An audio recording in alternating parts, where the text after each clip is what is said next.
አልሰማህም ዲያብሎስ አልሰማህም አትርከም አትልፋ ቀኔን ላታጨልም አልሰማህም ጠላቴ አልሰማህም አልሰማህም ዲያብሎስ አልሰማህም አልሰማህም ጠላቴ አልሰማህም አትርከም አትልፋ ቀኔን ላታጨልም አልሰማህም ጠላቴ አልሰማህም በክፉኛ ደረጃ ህዝቡን እያጠፋው የሚገኝ ይህ በሽታ በመስፋፋቱ እንዲሁም ብዙ ህዝቦች እየጠፉ በዚሁ በቫይረሱ እየተያዙ ምክንያት በመሞት ላይ ያሉ መሆኑን በሁሉም ሚዲያ እየሰማን እንገኛለን አይደል እንዴ? ሁሉም ነገር በመጥፎ አስተሳሰብ ውስጥ የመጣ ድርጊት ነው። በመጥፎ ተግባር ውስጥ የመጣ ድርጊት ነው። ይህም በሽታ የመጣው የእግዚአብሔር ቁጣ ነው። ምክንያቱም መጥፎ ድርጊት አድራጊዎች ነን። ምክንያቱም ከጥሩ ይልቅ መጥፎውን የምንመኝ ነን። ሳይሞት እንስሳው እስከነ ስጋው በልተው ያመጡብን የክፋት ዘመን። ኢያሱ ቁጥር 3:5 ላይ ኢያሱም ለህዝቡ ነገ እግዚአብሔር በመካከላችሁ ድንቅ ነገር እንዲያደርግ ዛሬ ተቀደሱ ይላል። የመቀደስን ህይወት በብዙ ትምህርት አይነት መልኩ የተማርን ቢሆንም ከምንቀደሰው ይልቅ ግን እምናጠፋው ይበልጣል። ከምንባረከው ይልቅ እምናጎሳቁለው ነገር ይበልጣል። ስለዚህ እግዚአብሔር ራቀን። ስለዚህ የእግዚአብሔር ክብር ራቀን። ስለዚህ የእግዚአብሔር አንድነት ራቀን። ስጋው ደሙ መውሰድ እምቢ አልን። በሁሉ ጥላቻ ወሬ ነው። በሁሉ መጥፎ አስተሳሰብ ነው። በሁሉ መጥፎ ድርጊት ነው የምንሰማው። በዘረኝነት በዚሁ በበሽታ የተጠላለፈ ህይወት ወደ ሀገራችን መግባቱንም እንሰማለን። ይቺ የቅድስት ሀገር ነች፣ ምንም አትሆኑ። ነገር ግን ነገ እግዚአብሔር በመካከላችሁ ድንቅ ነገር እንዲያደርግ ዛሬ መቀደስ ያስፈልጋል። ዛሬ ወደ ቤቱ መግባት ያስፈልጋል። ዛሬ ስጋና ደሙ መውሰድ ያስፈልጋል። እንዲህ መከራ መጣ። ከዚህ በላይ ምን እንዲመጣ ነው? መጨረሻው ዘመን ላይ ነው ያለነው። ሁለተኛ ጢሞቴዎስ ምዕራፍ 3:5 ላይ የአምልኮት መልክ አላቸው፣ ኃይሉን ግን ክደዋል። እምናመልክ እንመስላለን። በቤቱ ስንመላለስ የአምልኮት መልክ አለን። የእግዚአብሔርን ኃይል ግን ከተጎናጸፍን ከምንፈራበት ነገር ሁሉ እንድናለን። ከምንሸበርበት፣ ከምንጨነቅበት ከዲያብሎስ እስራት ውስጥ ሁሉ እንወጣለን። የአምልኮት መልክ አላቸው ነው ያለው፣ ኃይሉን ግን ክደዋል። ይሄም የሆነው በህይወት ውስጥ እግዚአብሔርን አናስገባም ስንል ነው። ከጥሩ ይልቅ መጥፎውን፣ ከብርሃን ይልቅ ጨለማውን በምናሳይበት ጊዜ፣ በምንሆንበት ጊዜ የእግዚአብሔር ክብር ከመካከላችን ይርቃል። ምንድን ያለው? ዛሬ ተቀደሱ ነው። ከዚህ በላይ መች እንቀደስ? ከዚህ በላይ መች መጥፎ ዘመን ይምጣ? ከዚህ በላይ መች ጨካኞች ይብዙ? ከዚህ በላይ መች መጥፎ አስተሳሰብ ይደግ? ጥሩ የሚያስብ ጠፋ፣ ጥሩ የሚያደርግ ጠፋ። ይሄ የመጨረሻው ዘመን ምልክቶች ናቸው። አሁንም ጢሞቴዎስ 3 ላይ ነገር ግን በመጨረሻው ቀን የሚያስጨንቅ ዘመን እንዲመጣ ይህንን እወቅ። ዛሬ እኔ ወደ ከተማ ወጥቼ ነበርና ሁሉም አፉን ሸፍኖ እጁን ሸፍኖ በቃ ፍራቻ ውስጥ ነው። አንድ ሰው ተያዘ ተባለ፣ ሁሉም ፍራቻ ውስጥ ገባ። የመጨረሻው ዘመን ስለሆነ ነው። ነገር ግን በመጨረሻ ቀን የሚያስጨንቅ ዘመን እንዲመጣ ይህንን ወቁ። ከዚህ በላይ እንዴት እንጨነቅ? ከዚህ በላይ እንዴት እንፍራ? ከዚህ በላይ እንዴት ወደ ጥፋት ወደ ሞት እንውረድ? ምክንያቱም መንበርከክና መስገድ እምቢ ያልን ሰዎች ስለሆንን አሁንም ከዚህ መከራ ተካፋዮች እንዳንሆን በእግዚአብሔር ኃይል ውስጥ አልፈን ስጋ ወደሙን ወስደን የመንግስቱ ወራሾች መሆን የምንችለው አሁንም ዛሬ ስንቀደስ ነው። ነገ ድንቅ ነገርን የምናየው ዛሬ ስንቀደስ ነው። እምቢ ያልን ከሆንን አሁን በግድ ሰው እኮ እንደዚህ ቫይረሱን ከሚፈራበት ፈጣሪውን ቢፈራ እኮ የት በደረሰ። እና በአንድ ሳምንት ውስጥ ትልቅ ማንም የማይችለው ትልቅ ሆስፒታል ተገነባ። ምንም ለውጥ የለም። ምክንያቱም እግዚአብሔር ከተነሳ እግዚአብሔር ይሆናል ያለው ነገር እዚች ምድር ላይ ምንም ነገር ይሆናል። እነሱ በክፋታቸው በእግዚአብሔር ኃይል ባለመተማመናቸው ይህ ሁሉ በደል፣ ይህ ሁሉ ስቃይ እያያችሁት ነው፣ የምትመለከቱት ነው። ሰው እንዴት ያልሞተ ያልተፈቀደለትን እንስሳ እንደዚሁ እንዴት ይበላል? ይሄ ምልክቱ መጥፋትን ነው። በዲያብሎስ ኃይል መያዝን ነው። በእግዚአብሔር ጥበብ ውስጥ ማለፍ እምቢ አልነን። በዘር ተዋጨቅን። ሁሉም ነገር መጣ። ይሄም ግብጽም ውሃ ምንም አልን። ያላልነው ነገር የለም። በመጨረሻ ዘመን ምን እንደሚል ጢሞቴዎስ 3 እንደዚህ በማለት ይነግረናል። ነገር ግን በመጨረሻ ቀን የሚያስጨንቅ ዘመን እንዲመጣ ይህንን እወቅ። ሰዎች ራሳቸውን የሚወዱ ይሆናሉ፣ ገንዘብን የሚወዱ፣ ትምክተኞች፣ ትዕቢተኞች፣ ተሳዳቢዎች፣ ለወላጆቻቸው የማይታዘዙ፣ የማያመሰግኑ፣ ቅድስና የሌላቸው፣ ፍቅር የሌላቸው፣ እርቅን የማይሰሙ፣ ሐሜተኞች፣ ራሳቸውን የማይገዙ፣ ጨካኞች፣ መልካም የሆነውን ሁሉ የማይወዱ፣ ከዳተኞች፣ ችኩሎች፣ በትዕቢት የተነፉ፣ ከእግዚአብሔር ይልቅ ተድላን የሚወዱ ይሆናሉ። ሰዎች ራሳቸውን የሚወዱ ይሆናሉ፣ ገንዘብን የሚወዱ ነው ያለው። ለሁለት ጌቶች መገዛት አትችሉም ያለው ጌታችንን ይሄንን ነው። እዚህ ጋር ግን ይነግረናል። ይሄ ምልክቱ በእኛም ዘመን አለ። እዚህ ጋር የተነበበው ሁሉ በእኛም ዘመን አለ። ይሄው እየመጣ ነው። የአምልኮ መልክ አላቸው፣ ኃይሉን ግን ክደዋል። ከነዚያ ደግሞ እራቅ። ወደ ቤቶች ሸልኮው እየገቡ ኃጢአታቸው የተከመረባቸው በልዩ ልዩ ምኞቶች የሚወስዱትን ሁልጊዜም እየተማሩ እውነትን ወደ ማወቅ ሊደርሱ ከቶ የማይችሉ ሞኞችና ሴቶች የሚማርኩ ከነዚህ ዘንድ ናቸው። ዳሩ ግን የነዚህ ሞኝነት ደግሞ ግልጥ እንደሆነ ሞኝነታቸውም ለሁሉ ይገለጣልና ከፊት ይልቅ አይቀናቸውም። አንተ ግን ትምህርቴን፣ አካሄዴን፣ ሐሳቤንም፣ እምነቴንም፣ ትዕግስቴንም፣ ፍቅሬንም፣ መጽናቴንም፣ ስደቴንም፣ መከራዬንም ተከተል። ጳውሎስ ለጢሞቴዎስ የሰጠው አደራ ነው። ምን አለ? አንተ ግን ትምህርቴን፣ አካሄዴን፣ ሐሳቤን፣ እምነቴን፣ ትዕግስቴንም፣ ፍቅሬንም፣ መጽናቴንም፣ ስደቴንም፣ መከራዬንም ተከተል። በአንጾኪያ በኢቆንዮስ በልስጥራንም የሆነብኝን የታገሱትን ስደት ታውቃለህ። ጌታም ከሁሉ አዳነኝ። በእውነትም በክርስቶስ ኢየሱስ እግዚአብሔርን እየመሰሉ ሊኖሩ የሚወዱ ሁሉ ይሰደዳሉ። በውሸት መንገድ መሄዳቸውን እያወቁ ግን የስሙን ኃይል እየጠሩብን ዛሬ ብዙዎች እያስጨነቁን ይገኛሉ።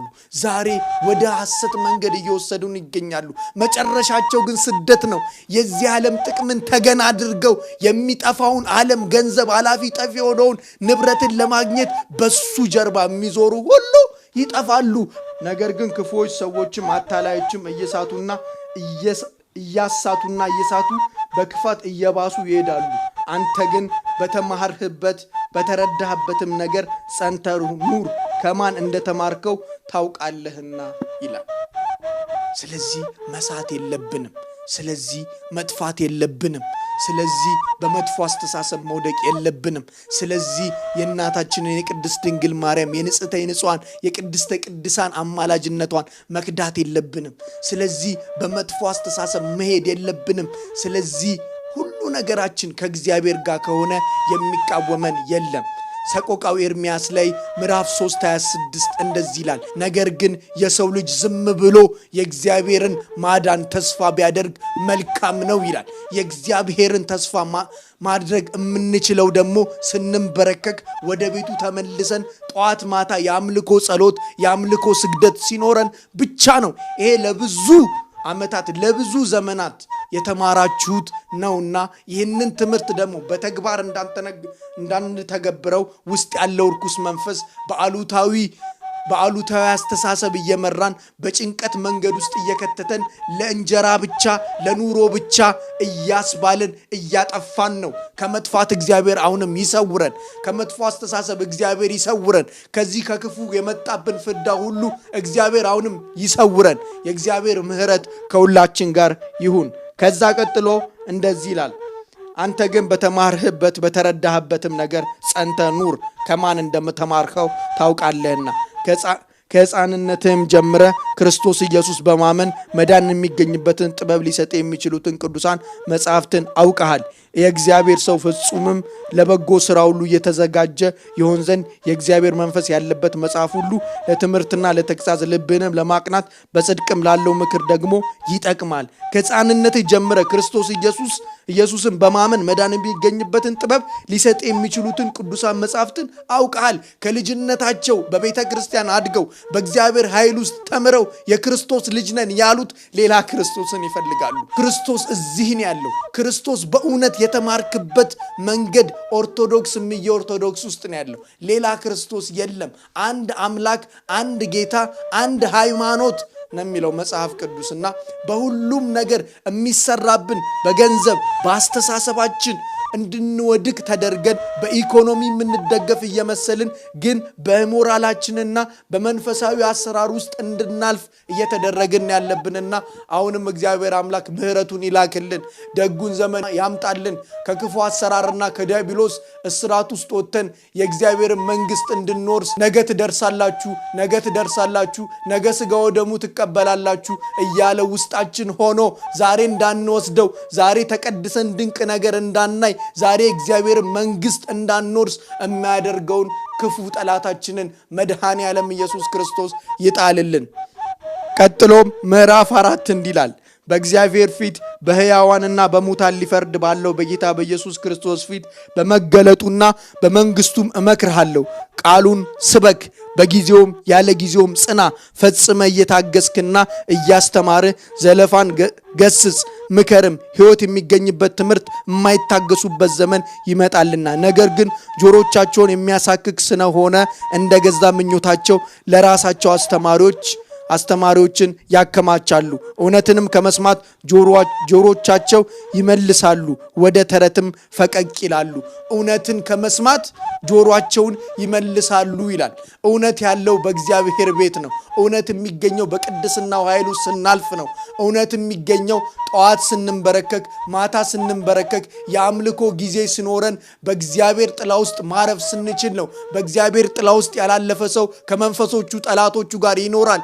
ጊዜው የሱ አይደለም። ይለፋል፣ ይማራል፣ ይደክማል፣ ሁሉ ነገር ከንቱ ይሆንበታል። ምክንያቱም በእግዚአብሔር ኃይል ውስጥ አላለፈም። ተረትን ይፈልጋል፣ ጭንቀትን ማላቀቂያ ትምህርት ይፈልጋል። ጭንቀትህ የሚለቅ በዚህ ነው ሲባል እውነት አይመስለውም። የእግዚአብሔር ቃልን እንደ መደንዘዝ ቆጥሮታል። ለዘመናት በሚያየው በሚሰማው በሚያደርገው ነገር ተጠላልፎ የእግዚአብሔርን ምሕረት እንዳይጠብቅ የሚያደርገው ጠላቱ ውስጡ አለ። ምሕረትን እንዲያስብ አያደርገውም። ነገ የእግዚአብሔር መንግስት እንዲወርስ አያሳስበውም። የሚያሳስበው የዚህ ዓለም ምኞትን ነው። የሚያሳስበው የሚጠፋውን ገንዘብ ነው።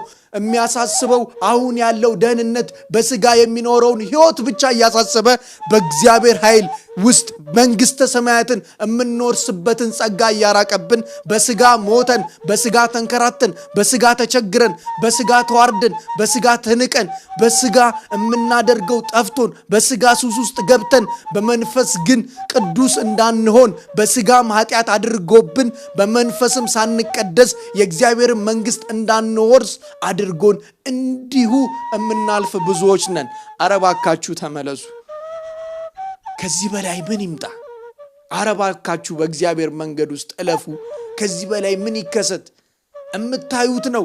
ግማሹ ተቃዋሚ ነው። እውነትን ከያዝክ ምንጊዜም ተቃውሞ አይጠፋም። ለሁሉም ነገር ማውራት፣ ለሁሉም ነገር ከጥሩ ይልቅ ትንሽ መጥፎውን ነው የሚፈልገው። ከበጎ ተግባር ይልቅ ኢምንት የምታክል ትንሿን ቀዳዳ ካገኘህ ያ የራሱን የመተግበሪያ ቃል እያስገባብህ ያንተን እውነታ ለማፍረስ ያንተን ማንነት ለማድከም የሚሮጡ ብዙዎች አሉ። እዚህ ጋር ግን ይነግረናል፣ ነገ በመካከላችሁ ድንቅ ነገር እንዲያደርግ ዛሬ ተቀደሱ። ነገ ምን ስላለ ነው? ነገ ድንቅ ነገር አለ።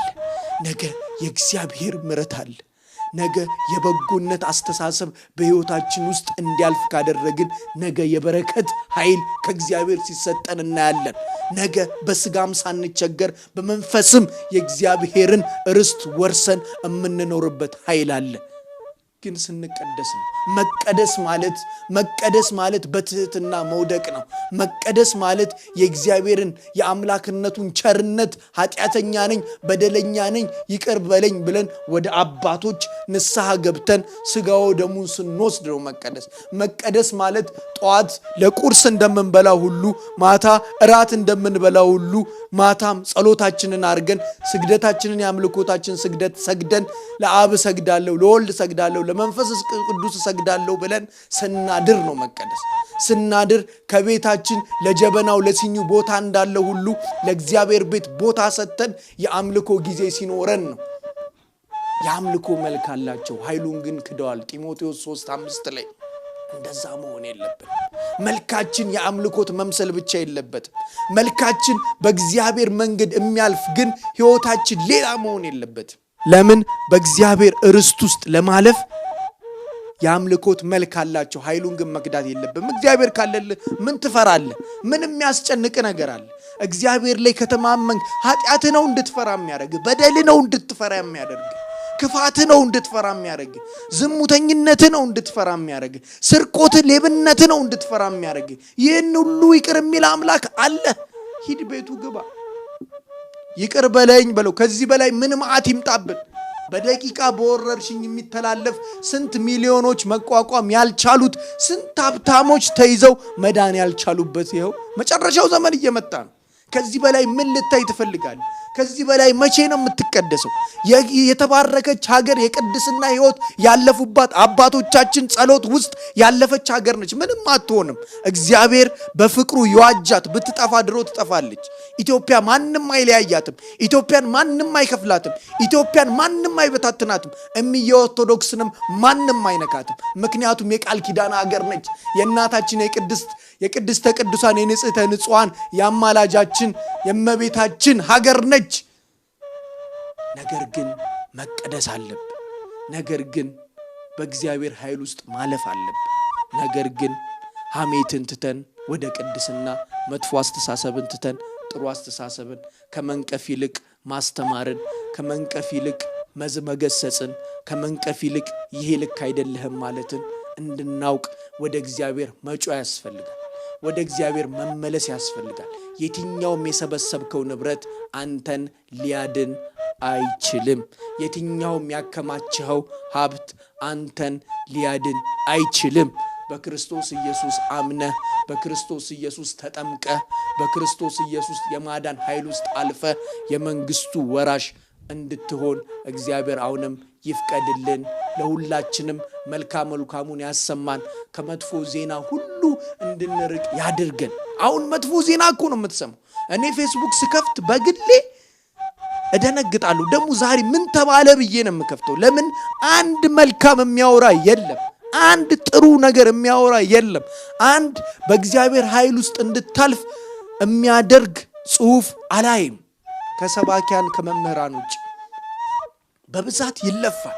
በብዛት እንድታውቅ ይደረጋል። መተግበር ያንተ ችግር ነው። ይህንን ደግሞ ገናነ አልደረስክም የሚል መንፈስ አለ።